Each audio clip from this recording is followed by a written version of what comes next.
Hi there, welcome to another NOPaw podcast brought to you by Laughing Coyote Entertainment. We are here with Dana Desiderio. Yes, we got Mrs. A in the house again. Woot woot. All right, so we'll continue the podcast from where we left off. From the knowledge that you have given us from the last podcast, have you ever thought about recording some of the knowledge to pass down to others? I have. It's a big subject right now. Recordings. I mean, it's been for a long time since anthropologists have been coming to Navajo Nation. But my concern is that we do it our own selves as Navajo scholars, that we record whatever we can do to maintain the integrity, like the true and deep meanings that can be lost through recordings are dangerous, but we want to convey like the true Navajo, like the traditional knowledge, the best that we can. It comes out of that question from last time about the language loss.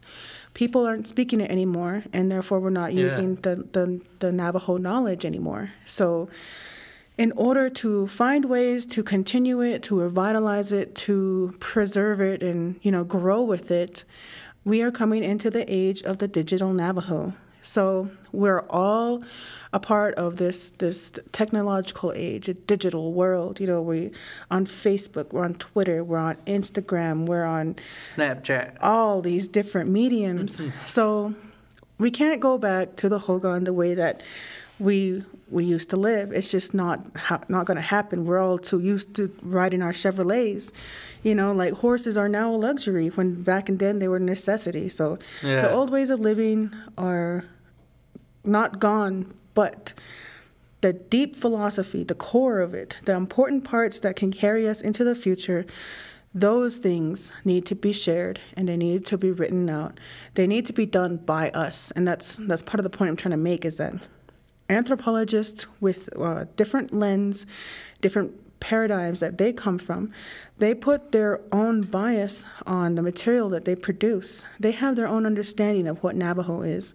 But if we define Navajo for ourselves, being as who we are, living the Navajo life experience, that you come from a clanship, you come from a Hawan somewhere, you have Keya somewhere, you have Masanado, Ache, somewhere out there, you come from all these people. You got 4 clans, so you have a deeper understanding of what it means to be Navajo. You know what it means to be indigenous, but you're also trained as anthropologists or writers, or different ways of thinking, schooling that we've all we have to go to school. So we have this additional way of knowing. So bringing us together and finding ways to process this information, putting it out there in a way that belongs to us. It's for us, it's by us, and it's on us. Like, it's about us. Yeah. So Navajo made for Navajo and on Navajo. This is all ours. Like, all this knowledge, all the different kinds of sciences, different kind of understandings. This is the way that life ways understand the way the world works, and we're barely finding that out, with all these scientific acknowledgments, these accomplishments that are happening out in the scientific communities. These are kinds of knowledge systems that are in our own culture, in our own hajine hane, in our own ways of knowing. We all know this. We're natural astronomers, we're natural herbalists, we're natural medicine people. We know how to heal ourselves, we know how to heal others. We also know how to grow things, and we know... Yeah, I know how to heal myself. I just need some vape or Victor and you just need some tree sap, Put some tree sap on it, and it's all good. Rub some tree sap and dirt on it. You'll be all right. For sure, very natural elements. Like, Navajos have an understanding of the world that, all the kinds of ways of knowing, and it just is so important, and it's so deep and so thorough. Like, I'm barely on my own journey toward this knowledge. So I'm for recording it, but I'm also very careful, to what to record. That's a hot topic. I heard about that. There's Santamboos or something about recording. The only thing I would say is, if you're going to take pictures, make sure that the medicine man has his medicine bundles covered up. Cover your medicine bundles up too.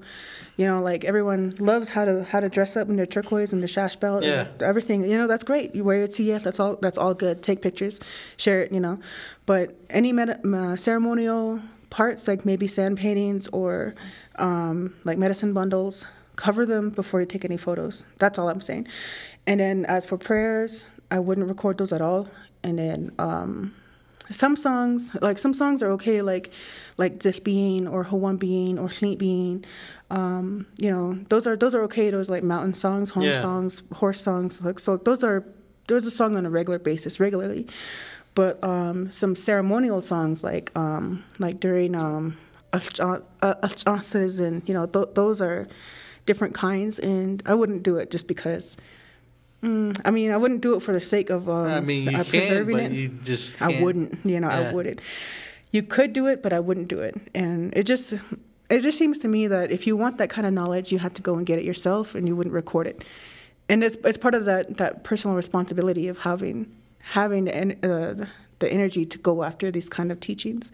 So, but what about? It's twofold, So the guys that actually know these teachings, do they like have their own like book or something, or do they just pass down their own knowledge? Yeah, it's actually been recorded.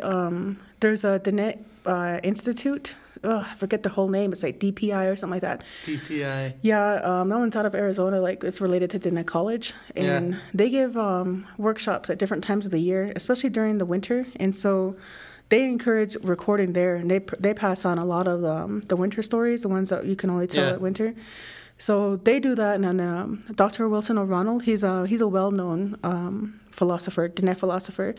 And I didn't know that. Yeah, he's very well known, and he's also he does those conferences, but he also has produced his own book from Navajo Community College when it was before it turned to Dene College. Yeah. So we do have some indigenous scholars who are out there writing books. Our own Wesley Thomas here at Navajo Tech, he has a book out too, and so it is already happening. It's been done this far. But my personal stance is that we should do it. Just be careful about who you share it with and what you're sharing. Yeah, you got to have some ethics in there. Yeah, there was this one story I was told. I can't tell it because I was told not to tell anyone else other than the Navajo people. Mm-hmm. Yeah, so basically that was about it. And yeah. There's for doing research on Navajo, there's an extensive institutional review board application that you have to fill out. Anybody who wants to do research on Navajo Nation with Navajo subjects has to go through IRB. IRB, what's Institutional Review Board. And where's that located? It's in Navajo Nation. It's in Windrock. Oh. So it's a huge document. It's incredibly hard to pass, and as it should be, because for too long, anthros were coming in here, running all over us, and treating us like we're savages and we don't know nothing. I mean, if you want a good example of that, look at the Coolidge and Coolidge book on the Navajo Indians. That one is racist. I don't like that book. I read it. I read it cover to cover, and I was appalled at a lot of the stuff that was in there. It has bias all over it. So you have to do an IRB. But for our own people here, like, we know things that are not supposed to share. So we have our own ideas about our own ethics of what we know what to do, know what to say. It's just kind of your instinct. Pretty much just been told to us. Yeah, it's lived experience. Yeah, you know what's good to share and what's not. You have some kind of line that somewhere in there it was told, like, this is what you share, this is what you not share. And here at NTU, we have an IRB also, and that one's easier to pass because it's for us, it's by us, it's on us, and the risks that are being undertaken by being subjects of a study are not as great because we understand that. Yeah. All right. Well, that was good information to know about recording down some of our knowledge, and like you said, you thought about doing your own recording. Mm-hmm. Yeah. Which is good. So. I know we are not supposed to talk about creation stories like during the summer or springtime, and wintertime I know we talk about it. So when is a good time to actually talk about creation stories and start doing the winter games? Well, okay, so the first frost, part of the marker, the notification that we get from the universe that it's okay to tell these stories, it lies with Sompahane. Those are stories about stars. So there's a constellation. He's like Old Man Frost, if you want to give it an English gloss. it's like first frost. He looks kind of like a man, but when you see that constellation on the horizon, you'll see it. Are you talking about the Orion constellation? Yeah. That's also Orion constellation. The one I'm talking about is Husteen Sikai. That is the Frost guy. Oh, okay. Old Man Frost or whatever. So that's a different constellation, and Husteen Sikai, I believe, if you're looking out your Hogan, you're going to see him. Coming from the east? If you looked out your Hogan, you should see him in the north side. North side, okay. Yeah. So as different constellations move along through the sky and the horizon, there's different ones that move. So we have summer constellations, and then we have winter constellations. So the Husteen Sikai and then the Ateds also, those are winter constellations. So once those appear in the sky, we know that it becomes safe. And of course, you experience the first frost. That's one really good telltale right there too. And then the solstices are also very important in Navajo culture. They're also one of the notifications that we get. It's okay. So winter stories are told when certain animals go to hibernate. Snakes go to hibernate, bears go to hibernate, lots of little bugs go to hibernate because the stories about creation involve them, and they're so powerful. Like, they'll get offended if you're talking about them. So you don't say their names. We have different names for them to talk about them in general language. But in ceremonial language, you don't call upon them because unless you're actually, going to put down your offering and say the whole prayer, you don't say those names. You don't talk about them. But since they've gone to hibernate, it's okay to tell these stories. This is the time for telling. Okay, I didn't know that. I always just been told that you're not supposed to talk about it during the spring, summer. You gotta wait until winter. That's all I've been told. Yeah, I've been told that if you talk about the snakes when they're awake, they're gonna come find you and sleep in your bed with you. It's pretty gross, right? But then people do sleep with them. I don't know, man. It's gross. I don't know. Snakes are more scared of you than you are of them. Some of your friends are snakes. Hey, don't you talk about Rattler that way. Nah, but in all seriousness, yeah, I didn't know that about the creation story. Mm-hmm. So the constellation, will you be talking about that creation story, like how it was made? Or does, let's see. Actually, so the stars all tell stories, and those stories are the ones that we talk about for the creation story. Is that how it is, or is it just the oral translation that we've been getting over the years? There are constellations, like Navajo constellations, because Navajos are also astronomers. So they take note on the motions of the universe as the seasons change. So they know that one that is always present, ever present, is Nahokonspequon. That is the North Star. And Nahokonspequon, English gloss is like North Fire, Fire of the North. So, of course, North Star kind of correlates right there. And then there's Nahokonspead do Nahokonspequon. So Nahokonspead is the W that we see in the sky. Like it's I think it's Greek is Cassiopeia. Yeah. Yeah, and Cassiopeia. I used to say that when I was little. Anyway, Nahokonspequon. That one is the Big Dipper, and that's the male, and Be'ad is the female. So the male is the Big Dipper, female is Cassiopeia, and Nahokonspequon, North Star. So these are some of the things that they observe. Different changes, how they rotate throughout the night and throughout the year. So there's a lot of stories behind those as well. And it takes a lot of time. Like I'm barely beginning to understand the constellations and the stories behind them. Yeah, I know like other cultures too that are not part of the Navajo culture.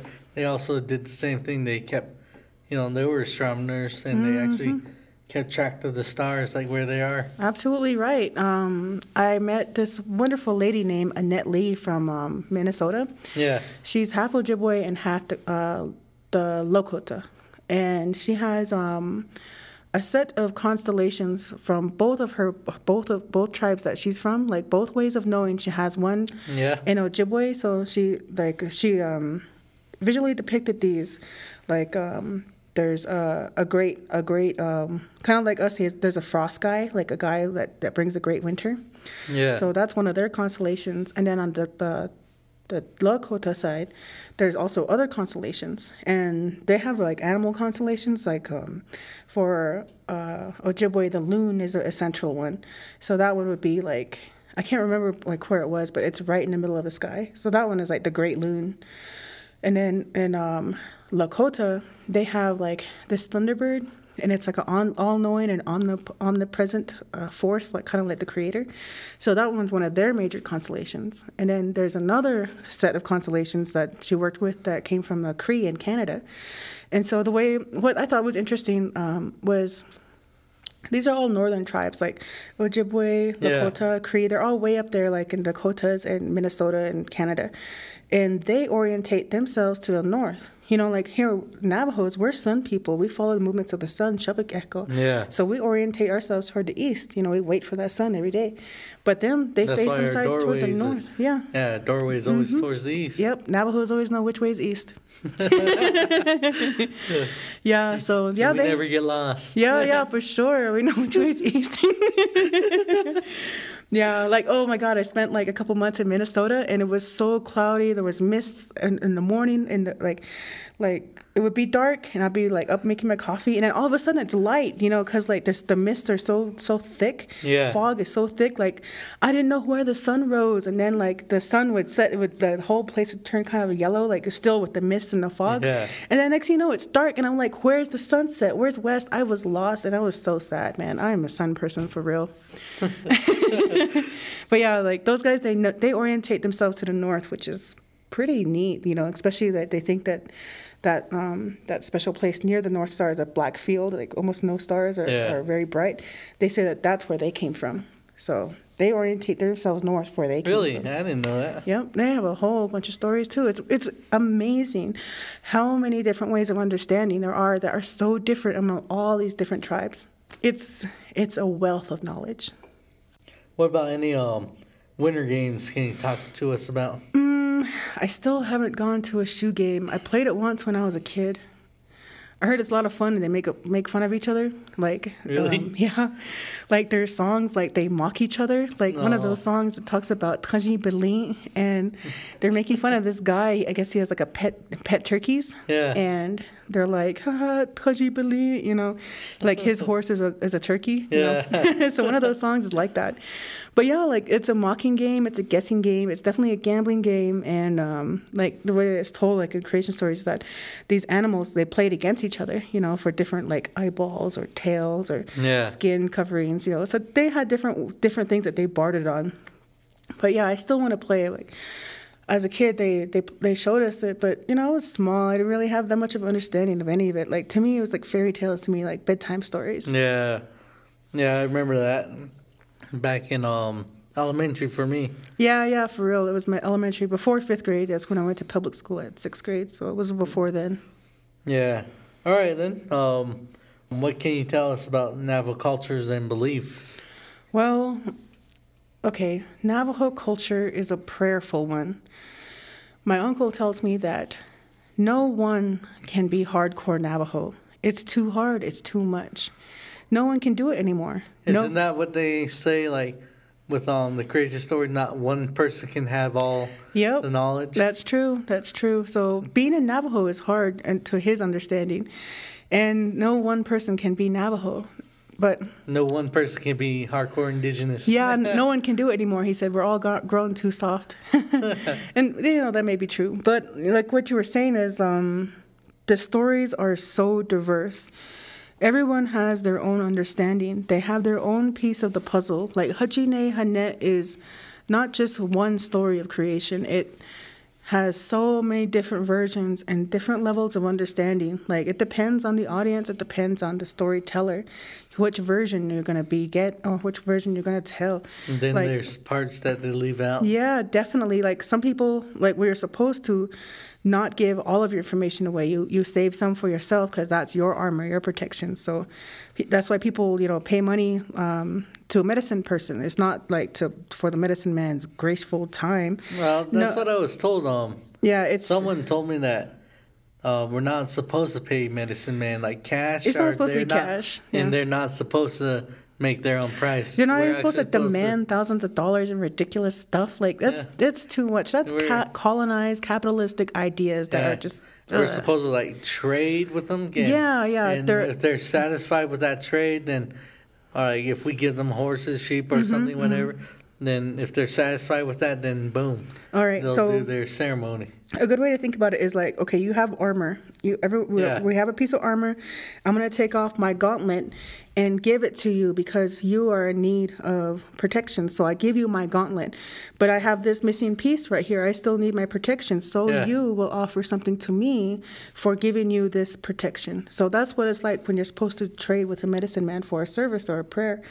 It's supposed to be that way because he's giving you a protection, and that takes from him, and you need to replenish that. That way he continues to be protected himself. That's the way it's supposed to be. Like, instead of being like, I want 18 baskets and 5 virgins. Just kidding. Not that bad, but you know what I'm saying. I know what you're saying. Yeah, not with cash lately now, like how they Cash is getting crazy. Like, people can't even afford ceremonies anymore, and that's a sad thing because... And most of the medicine men are no longer, they're all dying out too. Oh man, it makes me so mad that people don't value our own ways of healing or ways of knowing. They go to easy fixes like Christianity, put this water on and eat this cookie and you're absolved, you're all good to go, Yeah, so it's so easy to do something like that. Like, I absolve for you from your sins, you're saved, boom. But, for Navajo, you have to... I think if I step in the church, I'll probably burst in flames. I'll burst in flames. But yeah, like, people want an easy fix. They don't want to do a 9-day ceremony. They want to sit up all night. They don't want to butcher a sheep. They don't want to do any hard work. And that's part of our problem. We're missing that hard work ethic, that fitness, that goal, that motivation, that go to it fluid, Yeah, I remember when I was a kid, chasing the goats was always fun. Oh, yeah. Trying to catch them. Those naughty goats. Oh, man, my first car was a beautiful red car, and the goats, they loved it. They would walk all over. I'd be so mad. They walked over? Yeah. So, like, like the herd, like, they let them out in the morning, and then, like, I'll just be walking around, like, in my pajamas, and then, like, they're like, Dana, the goats are on your car again, and I fly outside. I'm like, hey, get off my car. And they'd be all like, man, like, jumping off my roof. And I was like, come on, man. I had hoof prints on that car. It was a beautiful car, but it had hoof prints. Yeah, instead of king hoof prints. People are like, what's that? Because I lived in the city that time. Yeah. Like, what's that? I was like, oh, that's from the goats. Yeah, good times. Like, people are really devaluing what it means to be Navajo, and I want them to value it again. I want people to wear their tzigel. I want them to wear their kensa. I want them to put on their yo, wear your dokleji, wear your yoshkai, wear your dichisle, wear it all, put on that velveteen. Yeah. I would love to see more of that. So will you be like a motivational speaker? Try to be, or someone of good influence? Like, I think I haven't heard anything about Grandma Thomas. Would you be something like that? Shoot, maybe I might. I don't know. I have to get that old first. Well, there's a lot to learn. There's a lot to know. And it is a lifelong journey of learning all of these different Dene philosophies. Even learning my language is very difficult. Like, I'm studying it. I'm learning it. I'm studying it from linguistical terms. Like, any way that I can learn it, I'm trying. And it's so hard. Like, even though I study so hard, I don't really speak it that well, but I can hear it really good, so it's a good start. But yeah, it's a patient process. If anyone wants to learn, I would advise them to just be patient with themselves and be proud of it. Use it. Yeah, that'd probably be good. I know that there was that one little film production company that does the Muppets. Teach, it's so cute. Yeah, that's cool. Yeah, so those guys are doing their best to preserve the Navajo language. Yep. Some film directors too, like that guy that made Turquoise Rose. He tries implementing Navajo language within it. Oh yeah. Yeah, it's a hard process trying to learn, but Dr. Botero is one of my professors here at Navajo Tech, and he advocates use of the language. Like, language is supposed to grow. Like, for English language, they add like a couple hundred new words every year. So the language is continuing to evolve because it's being used. That's why English is so powerful. Navajo is just as powerful. Like, Navajo is a polymorphic language, which means that you can put a bunch of different segments together to create meaning. So all we need to do is use the language. The yat e bine, it might not be grammatical correct in old Navajo, but as long as you're using it, you're letting it grow, you're letting it evolve. Just use it. Use the Nebazad. All right. Well, that was very informational, and that is all the time we have for today. If you like the podcast, come support us on